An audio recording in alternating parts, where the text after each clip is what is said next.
In this world, everyone awakens a power based on the holiday they were born on.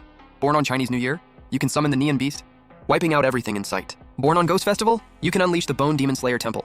Born on Mid-Autumn Festival, you can harness the power of the moon and stars to obliterate your enemies. Born on Winter Solstice, one thought and 10,000 miles freeze over. And get this, born on Father's Day, everyone has to call you Dad. Me, thanks to my parents grinding it out. I barely made it to Qixi, Chinese Valentine's Day. But every holiday power has its tier. At first I thought Qixi was totally useless.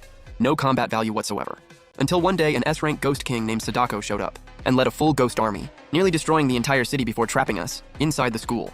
So our teacher started taking stock of who had awakened powers. But it quickly became clear that with just small fry abilities like Frost Descent, there was absolutely no way we were beating those ghosts outside. Instant despair hit everyone.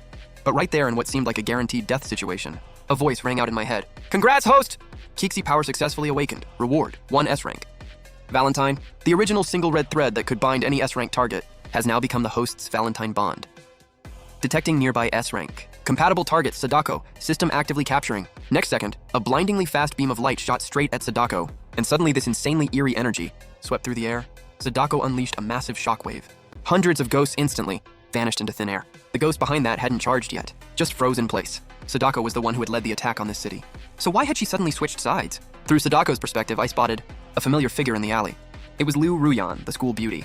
Not only was she gorgeous, she was also the most talented and powerful student at our school. Seeing that, I quietly sent Sadako a command. Sadako suddenly spun around and fired a sweeping blast, and the ghosts that had been closing in on Liu Ruyan were instantly turned to ash. Liu Ruyan had just barely escaped death and had no idea what happened. Pure fear kicked in and she bolted out of there. Everyone who witnessed it felt a chill run down their spine.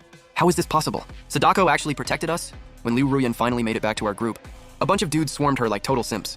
Liu Ruyan looked shaken though. She knew deep down that Sadako had just saved her life, but she couldn't explain why. Still, that wasn't the priority right now. Jinyuan City is getting wrecked. This is a crisis. Everyone follow me, we're leaving now. If those ghosts snap out of it, we're all dead. Liu Ruyan's leadership was next level. That one sentence pulled the whole scattered class together. Under Liu Ruyan's lead, we escaped Jinyuan City and made it to the neighboring Huan City, which was temporarily safe.